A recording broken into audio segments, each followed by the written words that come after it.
The other thing I love about ACT is the humanness to it. It explicitly acknowledges that we are all human beings. We're all going to go through difficult stuff because we are human.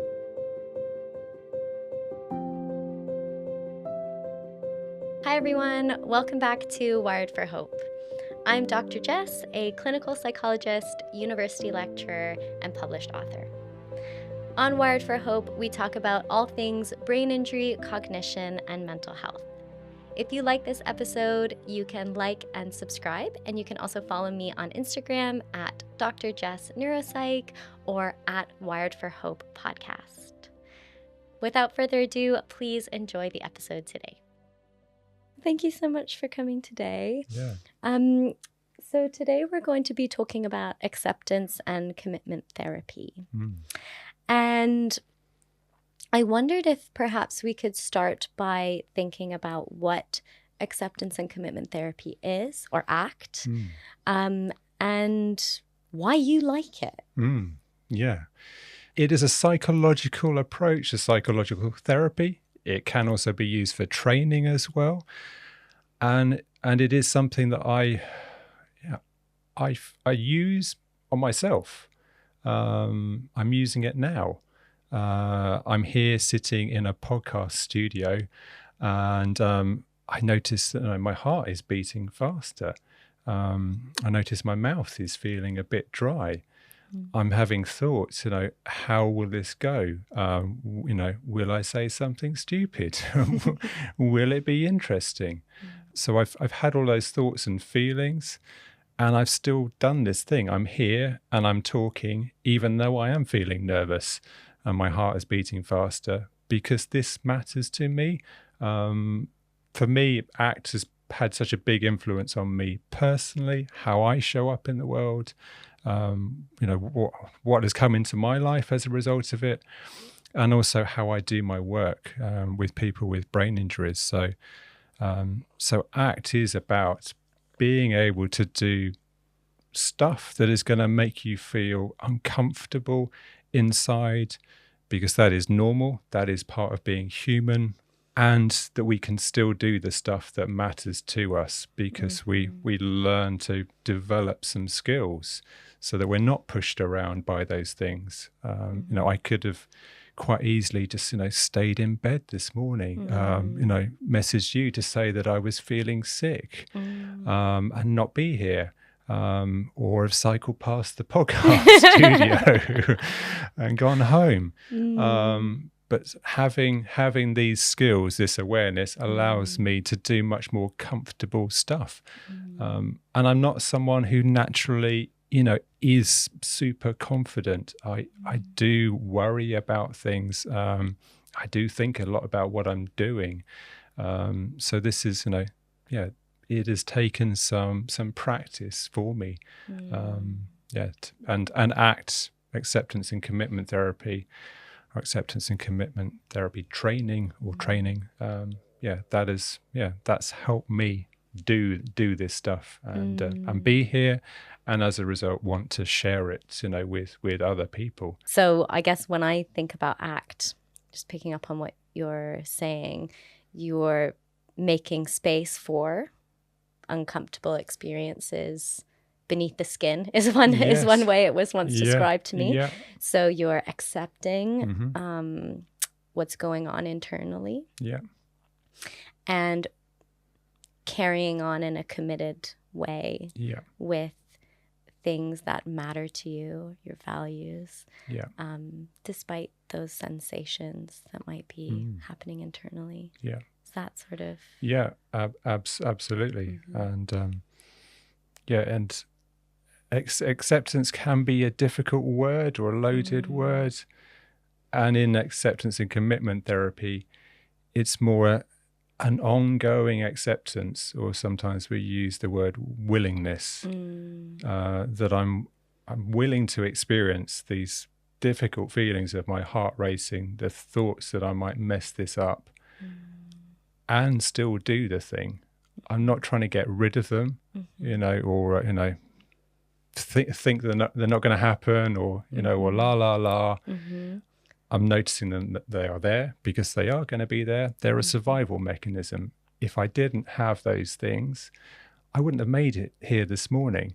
I would have, just got on my bike, gone straight out in the middle of the road, not caring about a car, and have been flattened. So, it is a survival mechanism. We need it. It's just, it's overprotective. It's better safe than sorry. Yeah. And so that, that willingness, that noticing it, it helps. Because the more we try to get rid of stuff, first of all, it doesn't work. If I say, don't think about a nice, delicious piece of chocolate cake or whatever your favorite piece of food is. Anyone who's tried dieting, not thinking about stuff, you just think about it even more. Yeah. That's what happens. So whereas, the approach of noticing, making room for, it's still there, it's in the background, but you're not making it worse by trying to suppress it. Yeah. And you're learning that you can do stuff, when you are feeling anxious. And equally, if you get into that pattern of avoidance, your life just gets smaller and smaller. Yeah. I'd go from, not coming here to the podcast studio to maybe not going out of the house at all. And then that's my world, rather than, openness to those sensations has allowed my life to kind of get richer and richer. It still doesn't make it easy. As you do more things, life gets more stressful as well. So like being here, like going on roller coasters with my family. I'm terrified of heights. But my wife and my youngest daughter love roller coasters. So I use my ACT skills when I'm waiting in the queue at Thorpe Park or, Alton Towers, where my mind sees the roller coasters going upside down and it's telling me, you're going to fall out, you're going to die. And my heart is racing. And I notice, I make room for those feelings because I'm doing it to connect with my family. It's an ongoing practice as well, which I think is really key. You don't just do it for a bit and then you're fine. It's an ongoing practice. And acceptance is a tricky word. I'm just wondering if we can think about acceptance versus resignation, because this comes up a lot in therapy. Questions around, why should I accept feeling so rubbish about this, horrible thing that's happened to me, this cycling accident, or I can't, run the way I used to run or perform at work the way I used to perform. Isn't that resignation? Isn't that giving in? What would you say to that? For me, they have conundrum? different feels to them. Resignation just feels passive. That you're not doing anything, you are just giving up, and there's that heavy feeling to it. ACT is a lot about how you feel and noticing those differences. So you say the word resignation to me, that makes me feel heavy, passive, a lack of agency, control, hopelessness. Whereas for me, the way we use acceptance is an active way. That it is making room for stuff, and it is still moving towards what matters to you. So you might not be able to run anymore because you can't walk. Your legs don't move. But what's behind that love of running? What are your values? And that may be, fitness or health. And the amazing thing about ACT is that then you can express those values in a million different ways. And so how can you express that value, in a way that, that is different to running? For some people, they may be able to get back to running with some support. So it might be doing it in a different way. But it could be, being in the swimming pool where you don't have to stand on your legs. So it's connecting with the underlying values, and it's moving towards something rather than just stopping still, which I guess that's what resignation kind of feels like to me as well, that your life has stopped here. That's it. Whereas acceptance is that onwards movement taking with you that difficult stuff. It's like you got a backpack on, of the difficult stuff. You're going forwards with it, rather than that stopping you there and that's it. Your life is over.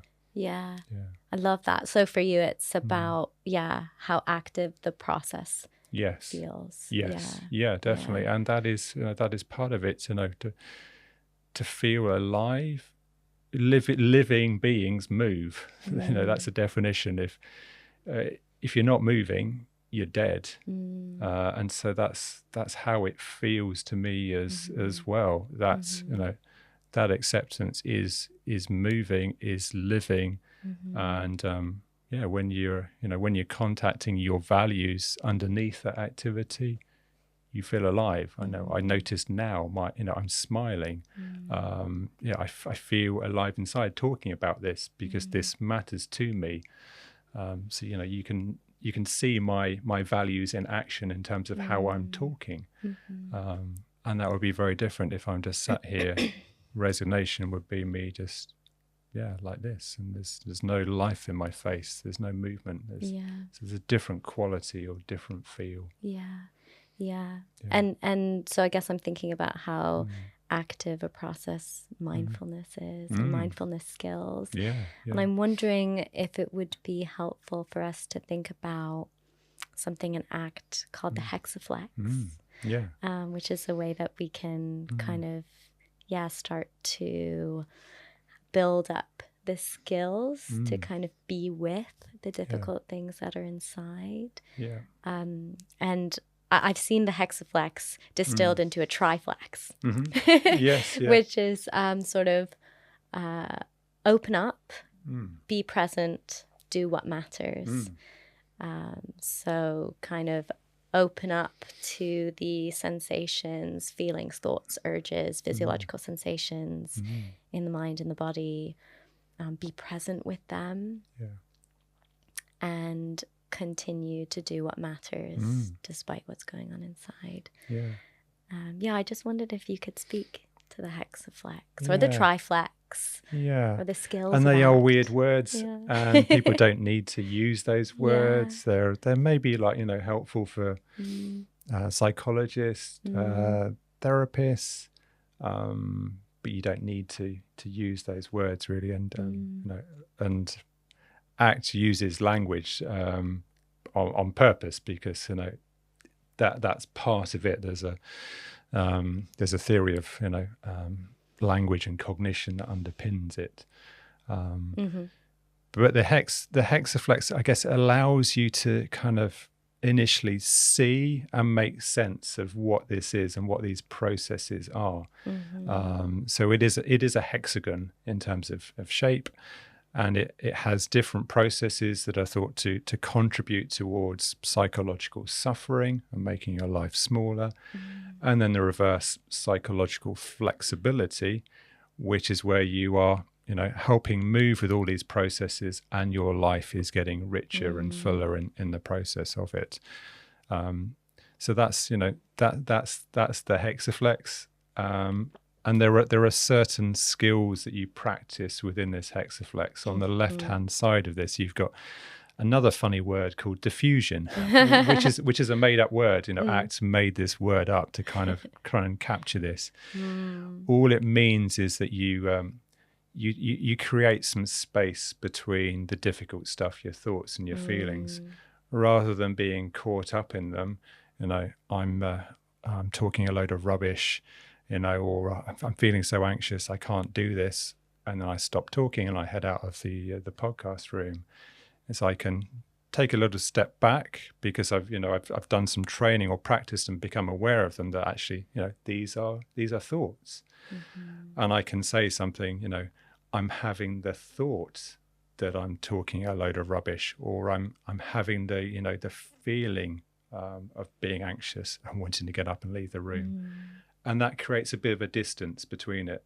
That thought or that feeling isn't pushing me around a bit, because I'm aware of it. It's like you've got a spotlight on it. You can see it, and it's like, aha, I see you, thought and feeling, rather than it's guiding and controlling you. Yeah.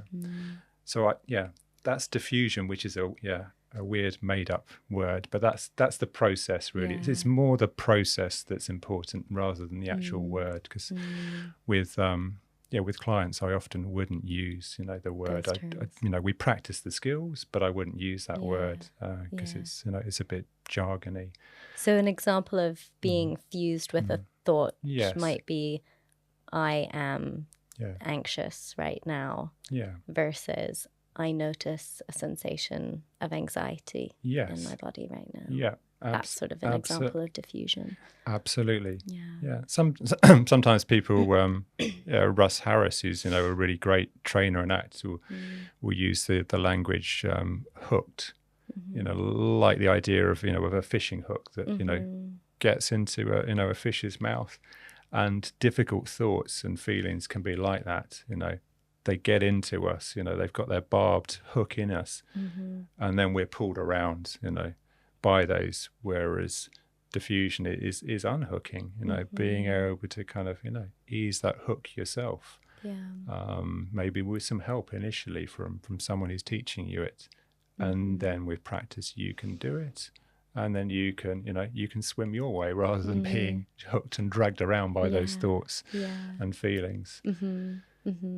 So that's that's the diffusion bit, or being hooked. It's just creating a bit of difference, a distance from our thoughts, feelings, the urges we have, the difficult stuff.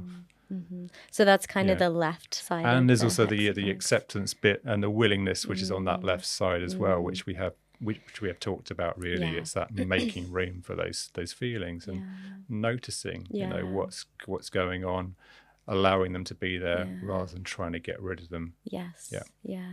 I find that to be incredibly powerful for myself personally as well. I've noticed that when I feel brave and courageous to name and be with the difficult stuff that's inside me, it takes the intensity out of it times 100. Yes, which is amazing. You're not pouring fire on it. No, exactly. Yes. It's like I don't know. If you imagine, if anyone who has children and the child is having a tantrum, if you start shouting, your child, or telling them to shut up or be quiet, what happens? Whereas, if you're calm and you allow it to kind of happen and be there, what happens? The tantrum usually eases a lot quicker. You carry on doing what you need to do, and then life is better in the future, rather than experiencing more and more tantrums of whatever you do, and then you can't go anywhere because your child is going to have a really bad tantrum and you're going to feel embarrassed, and so it's interesting. Before we move on to the right side of the hex flex,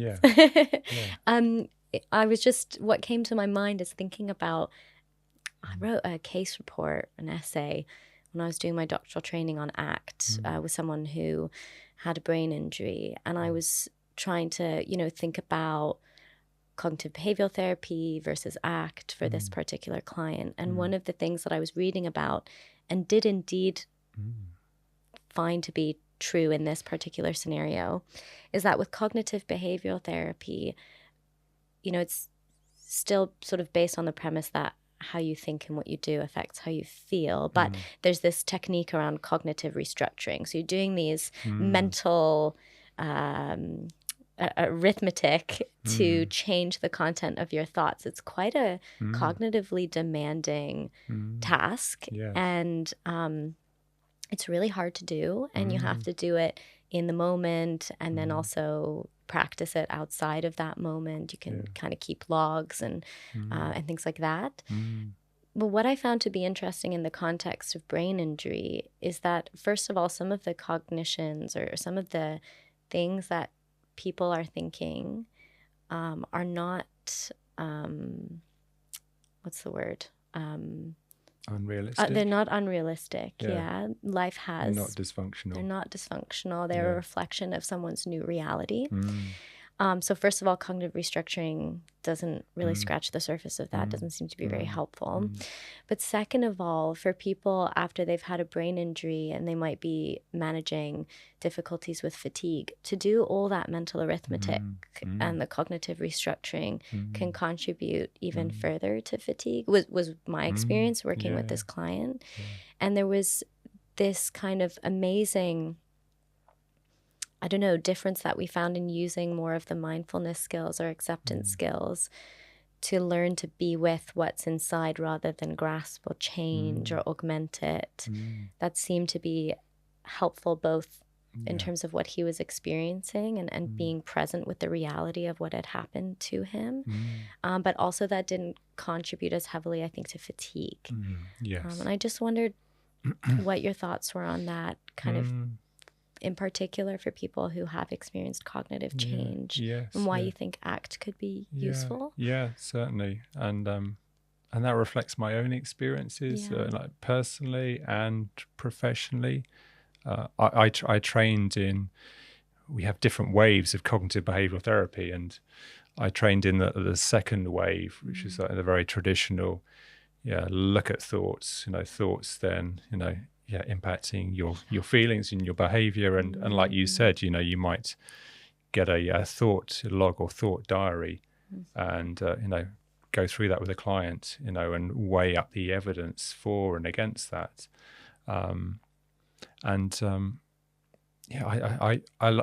As with ACT, I like to practice on myself. And so I was doing that myself. And then I'd end up in an argument in my mind. You've got the thought, you're going to embarrass yourself, and then it's like, no, you're not. Think of all these other examples where it went well, but then the other, part will go, whoa, did you remember that one? And it's just, without a severe brain injury, my mind is all over the place. I did find some bits helpful. If you can do we call it a behavioral experiment, where someone has, a thought, I'm going to mess this up, and you get them to, to do something to test that out. And then that person gets direct feedback that they didn't mess it out. And then maybe, they're not so believing of that thought. The percent they believe it has gone down. So some bits I did find helpful. But I also noticed when doing the thought logs with people, it wasn't necessarily them coming up with a completely new thought, but they, we were talking about diffusion, that distance. They could say, oh, I can see that's a thought now. So it was more that process, creating a bit of distance, that I noticed with that traditional way of doing it. And so that's that's why that is a key part of ACT, because it is more about creating that distance rather than changing the content of our thoughts. That's the key thing to ACT, because that's really where the problem is, how tightly we're holding on to stuff. And as you said, just thinking about people with with brain injuries, for example, when I'm faced with someone who is who's sat in a wheelchair, they can't move one of their arms, they're not speaking the same, and they have the thought, I'm disabled. Using those traditional methods, I was thinking, well, how can I challenge that? That is the reality of things. Whereas ACT would do things differently. It's it's kind of, how helpful is that thought if you hold on tightly to it, or if that's the only way you see yourself. Does that help you move forward and live a rich life?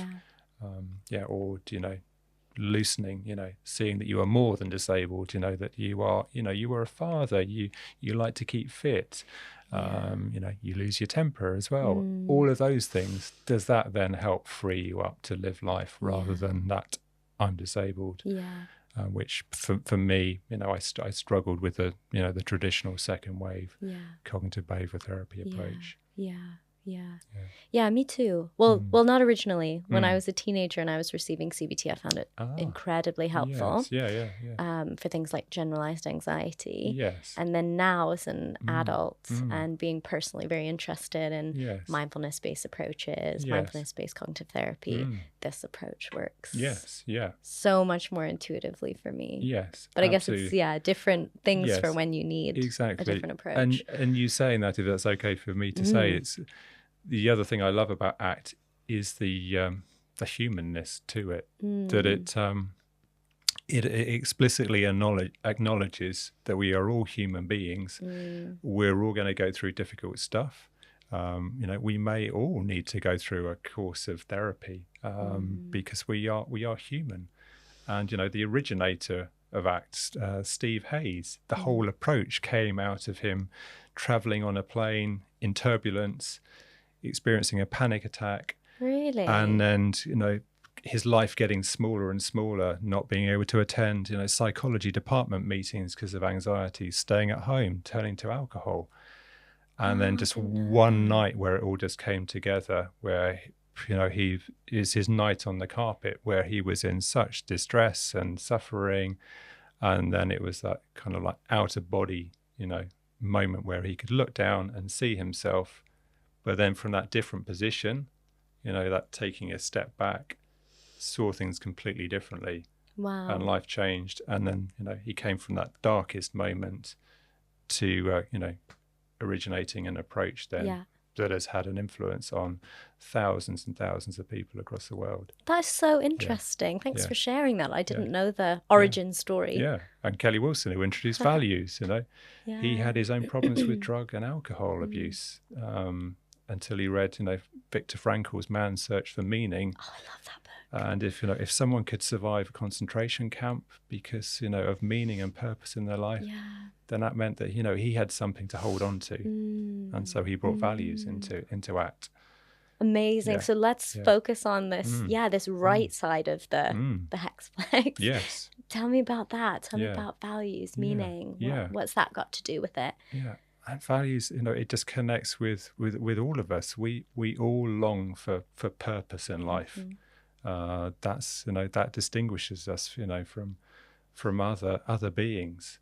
How many people just will say that their life is pointless, what they're doing feels as though it doesn't matter. And then how you feel, just saying that, my body feels flat and I feel rubbish just saying that. And the light, the energy has gone from my face. Whereas we all want to know that what we're doing has purpose. And so values helps you kind of clarify what what your purpose is. There are some lovely metaphors of it being like a compass or a North Star. So it's there, and and it guides you in terms of what you're doing and what's important. And you can notice that yourself, what sort of, lights you up inside, makes you feel energized, makes you feel connected with other people, makes you, have a sense of enjoyment with what you're doing, that it's worthwhile. Those are your values, that are showing up. And ACT, uses different ways to help people, kind of clarify those. But you can also just notice yourself, and and as a therapist, I would notice when someone is talking to me about what they love, there's a value there, and I can see them lighting up. So I don't need to do a questionnaire or an exercise. I can hear it, I can feel it from someone. So those are values. And the other part of the right side of the hexaflex is committed action. That you are making an ongoing commitment to to follow those values, and that is also a difficult commitment as well, because you will deviate from those values. For me, going on a roller coaster, there might be one where I kind of think, oh, I'm going to sit out this one. But then I've got that commitment. I will come back to it, and I may go back on that one, another time. And what's the overarching value that links to that particular action with the?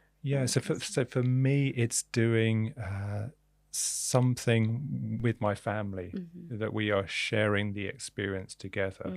That is the value, and that allows me to make room for that difficult stuff. In ACT, we're not saying people, make room for the difficult stuff for no good reason. It's making room for the difficult stuff for a very good reason, because that matters to you in some way.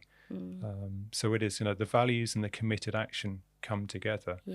With Kelly Wilson, trying to give up drugs and alcohol. He messed up so many times, but there was that commitment, to keep going, to keep being sober for his loved ones, an ongoing commitment, which, he got to, and he still lives that ongoing commitment every day. He hasn't stopped it.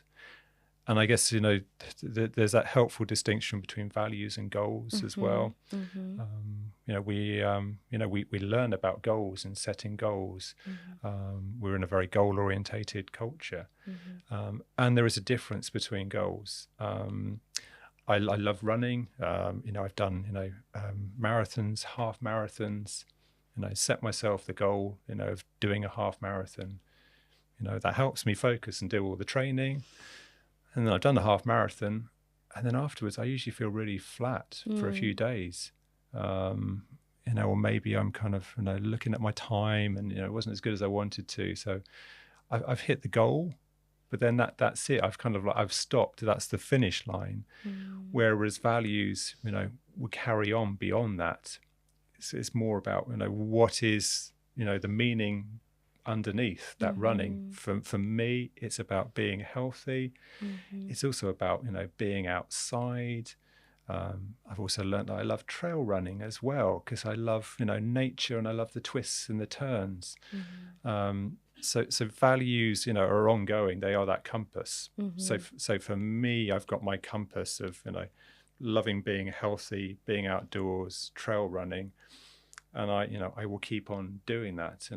Even though I'm not doing another half marathon, or it's an ongoing thing, rather than that's it, I've achieved it and it's done. So the values, like the North Star, and the compass, and the goals, I think of little signs along the way. Being healthy, being outside is going to be important to me until the day I die. When I'm well past being able to run a half marathon. So it's ongoing. I think of it sometimes like the clarifying your values is sort of like, your map, your compass, kind of where you're going, and then figuring out your goals is sort of like the street signs that you may wish to pass along the way. Yes. To kind of make your way. Travel your map. Absolutely. There's stepping stones. And just having that bigger picture beyond them just really kind of opens things up. And also I also find with goals, they're important, and you can become so focused on those goals that you don't notice everything else that's going on around you as well. And you can miss opportunities just because you're focused on that one particular goal. I love that. If I'm running and healthy is important for me, I can also notice, what I'm eating, or how things are with my family as well, and doing healthy stuff with my family. Is they're broader, rather than goals just on their own. Tend to be very narrow, specific, a bit blinkered. I feel so inspired as we're speaking. I love ACT. Yes. I love ACT. Yes. It's so great. Yeah. How did you first come across it? Was it in your professional life? It was in my professional life, going for a walk along the River Thames near Reading. We had a neuropsychology department meeting where we would go for a walk together and then have a Christmas lunch, because people used to have a meeting inside and go through slides and presentations. And the old head of the department said, "Why are we doing this? Why don't we just go for a walk?" And then through doing that, I was talking to a colleague who worked with older adults, and he'd come across ACT. In particular, Russ Harris is a great trainer. And he said, "You've got to check out this guy, Russ Harris." And it went in my brain.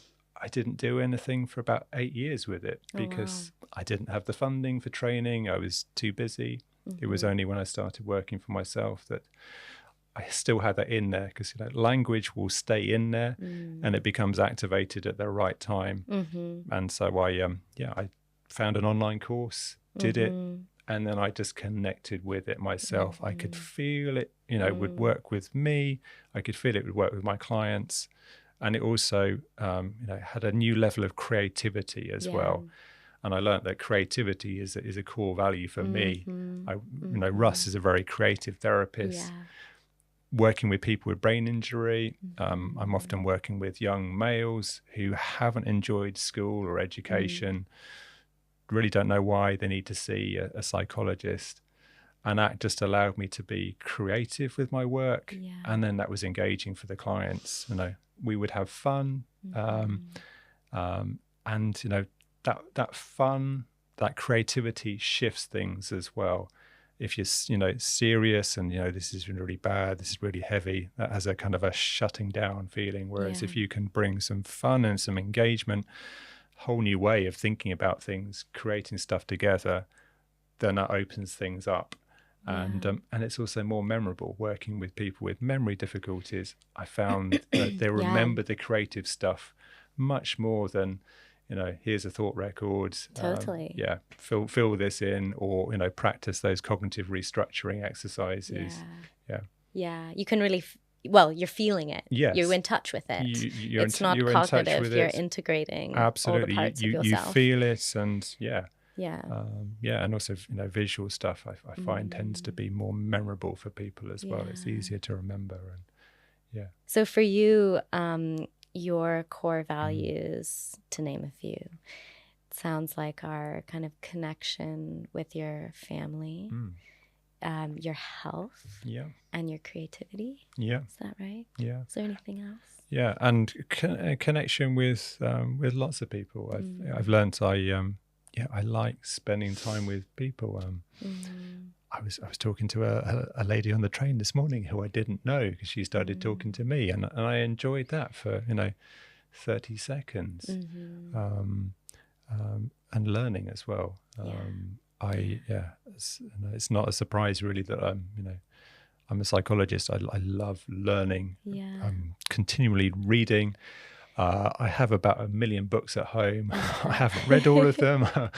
I've read quite a few, but I love doing that. I'm listening to podcasts and lots of different things, and learning from the people I work with all the time, other therapists I work with, and I love it that I don't know stuff. That is so important. Because it's that openness then to new knowledge. And once you think you know everything, you don't. You never learn anything ever again. So so those beginner's mind. Yes. As they say, don't they? Yeah, absolutely. Beautiful. It's as you're talking, I think I share many similar core values.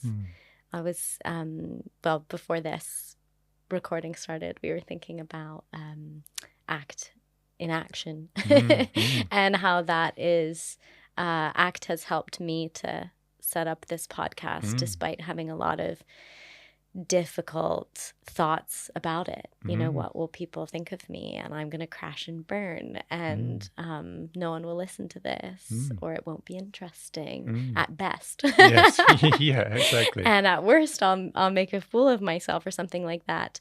But my values are around learning. I have a voracious appetite to learn. I want to know lots of different things. I think, sometimes in my NHS job, I find it hard to find the space to learn. There's a lot of action-oriented things that I need to get on with and do.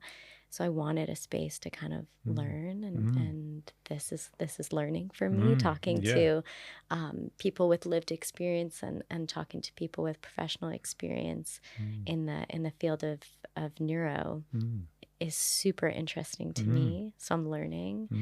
I'm creative. I get to make something totally from scratch that is completely my own without any restrictions by a system. So my value around creativity is lit up here. And then, yeah, I think something around usefulness, being industrious. No, that's not the right word. Producing something helpful. Being helpful, I think, to other people, the planet, wanting to kind of make things that are useful or helpful or something like that as well. And I can see you doing that act in action, and hearing, and seeing you light up as well when you're talking about it, as you are you are connecting with your values as you're talking about it, and you're doing this. So completely. And probably authenticity as well, like being able to share. I think what I'm really enjoying about today's episode as well is that I think sometimes psychologists can be positioned in this very sort of mysterious place. We don't know their minds, and I'm always curious what that brings up for our clients. But in terms of my values, I think it's really important to present as an authentic, real human being with a whole mix of different life experiences and thoughts in my own head. And I often practice in that way, like sort of quite open in terms of what's going on in my mind. I think it's very humanizing.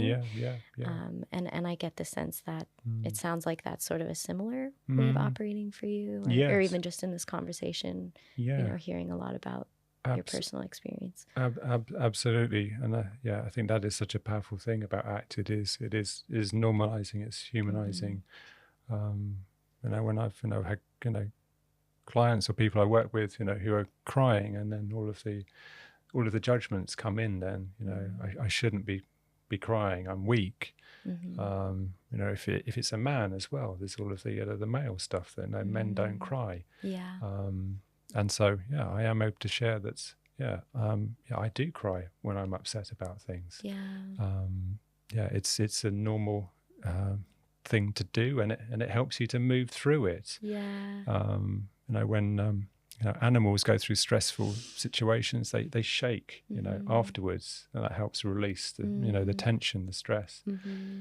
Humans have crying to do that, and as we're social beings, crying together. That is a unique human thing to do. So I do share that I feel all those emotions. I'm a human being too.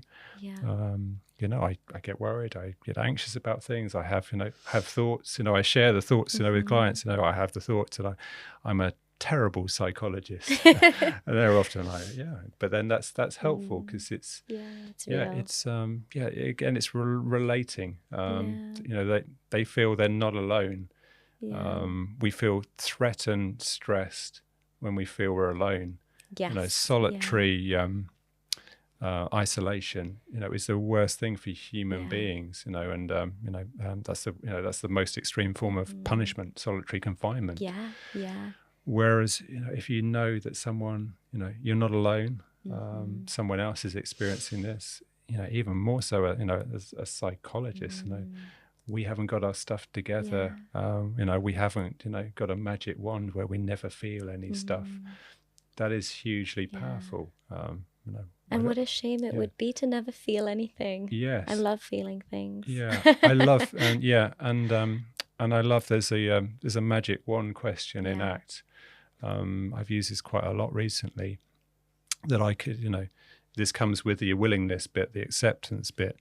I've got this magic wand, and I could wave it, and you will never feel this pain again.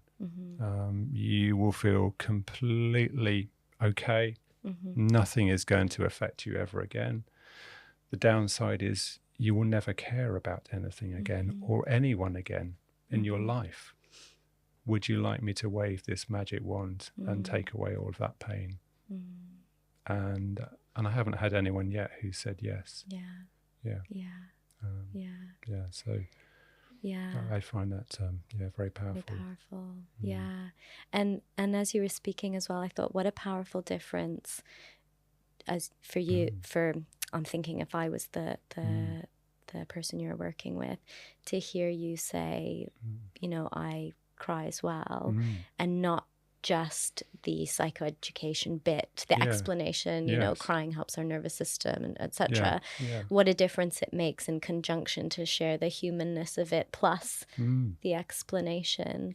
I think that can be helpful as well for kind of, well, I'm making an assumption, generalization, but maybe psychologists at the earlier stage of your career, maybe it feels a little bit harder to expose yourself as vulnerable or fallible. So maybe you stick more to the psychoeducation and then, well, that's why this happens. You know, this is the explanation. But as I've personally learned through my career, so I've been qualified for 5 years now, but maybe kind of in the psychology space for 10 years.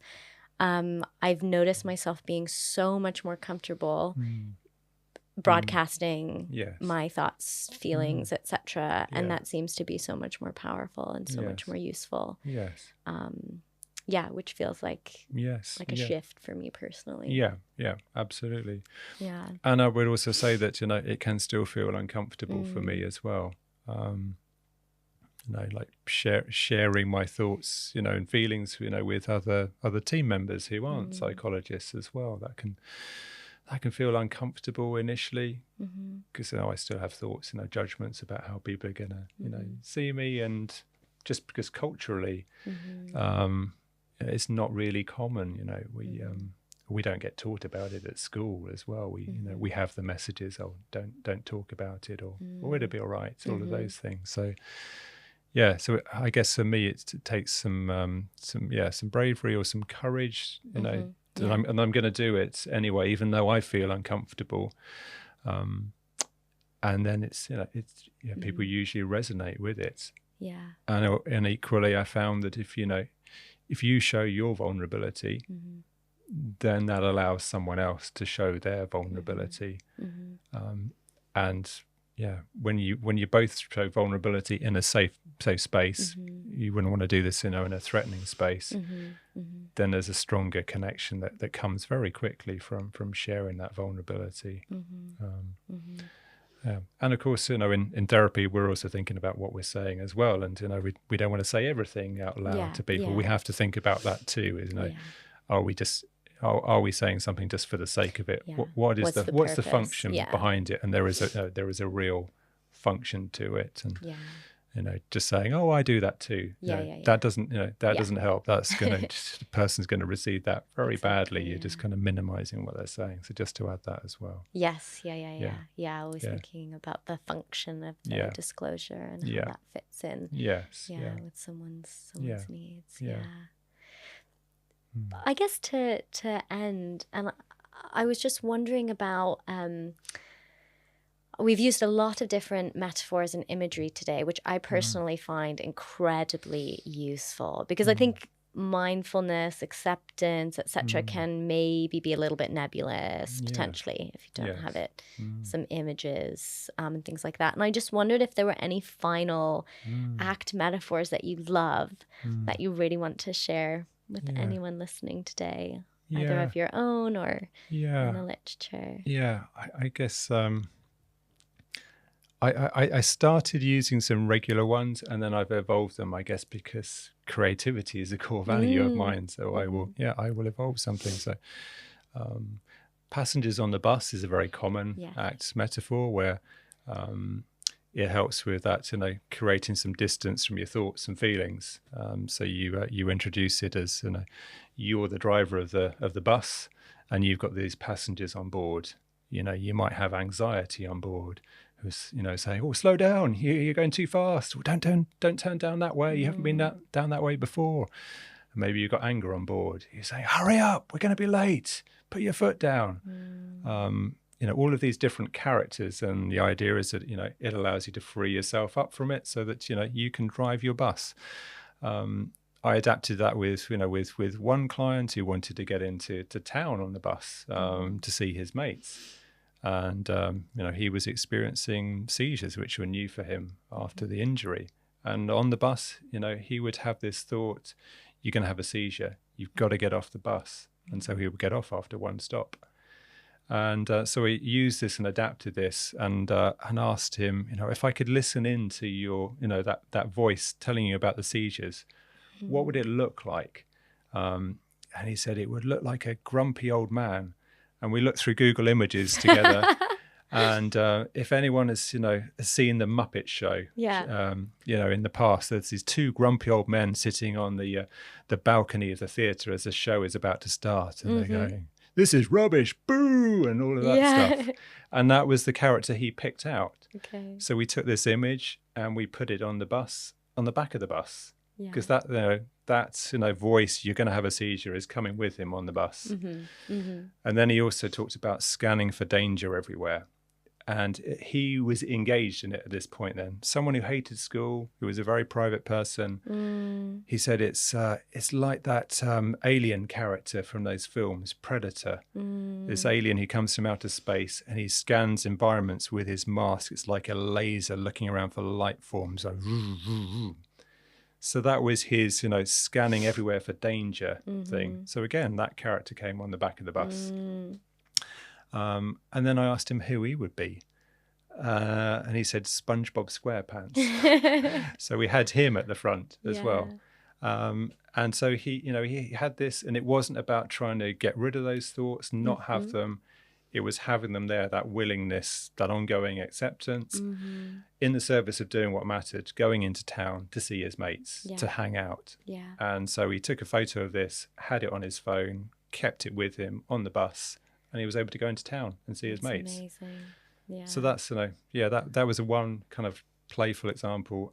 Other ones I just like to come up with completely different, different ones, often around teams as well. And I came up with one nice one the other day about a team being a forest of trees, and with my love of nature as well. There can be moments where, one of us in the team is really suffering because it is really hard work, or it could be in a family as well. Working with brain injury can be really hard. Whereas now we know from modern science that trees communicate with each other underneath the soil in the fungal networks.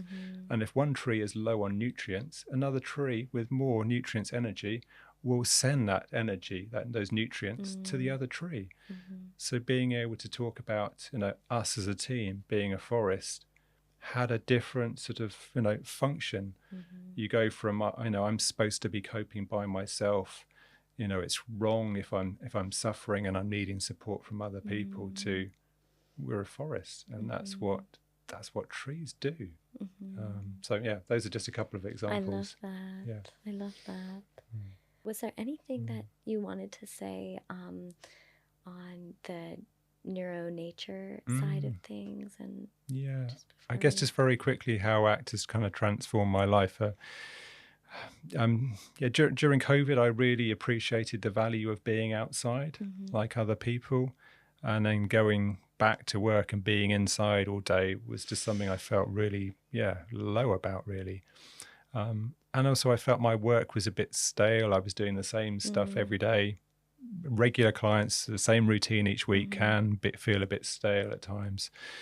So I voiced this in supervision, how I was feeling. And then I was lying down doing some stretching, and then had that creative idea, why don't you create a conference, an outdoors conference for other people who are interested in doing neuro rehab outdoors. And then I know I've learnt to go with that with ACT. Saw a couple of people on Twitter, as it was at the time, Mary and Claire in Manchester, who had neuro in nature. Talked with them. They loved the idea. Mary said, let's make it a festival feel to it. We didn't know what we were doing. We gathered more people. And then a year later, we had an outdoors festival in Wales, in a beautiful site with woodland, with a teepee, beautiful food. And we had people come along, and people just absolutely loved it. People with brain injuries? This was for professionals. So this was for professionals interested in doing more work outside. and people loved it so much. We did it again the next year, and we did a mindful kayaking experience as well with a psychologist who came all the way over from Canada, because that's what they love doing. And so I love it. and that all came from just that psychological flexibility of going from a low place, connecting with what mattered to me, having that freedom to do stuff, even though having the thoughts it's not going to work out, it's too much to do, to it happening, and having that sense of joy and feeling alive, with all of us, and doing it again. And then who knows, what ripples that sends out into other people and their work. So and your life as it expands and grows and completely takes new twists and turns. Thank you so much for sharing so openly, and it's just been so lovely to hear you speak today on ACT and also your own journey. It's been wonderful. I've really enjoyed it. You're very welcome. Thank you, and I've really enjoyed the experience talking with you as well, and feeling your values shine through in this conversation. So thank you. Thank you. Thank you, everyone, for listening to Wired for Hope today. I hope you enjoyed it. If you like this episode, you can like, subscribe, and follow, or follow me on Instagram at Dr Jess Neuropsych or at Wired for Hope podcast.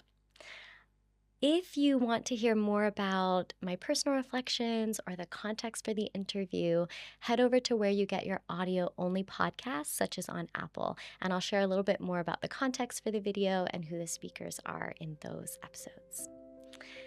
Please note that this is not a substitute for direct psychological advice or support, and you can check out the podcast notes for a list of services in the UK to support you with your mental health or after brain injury. All right, thanks everyone.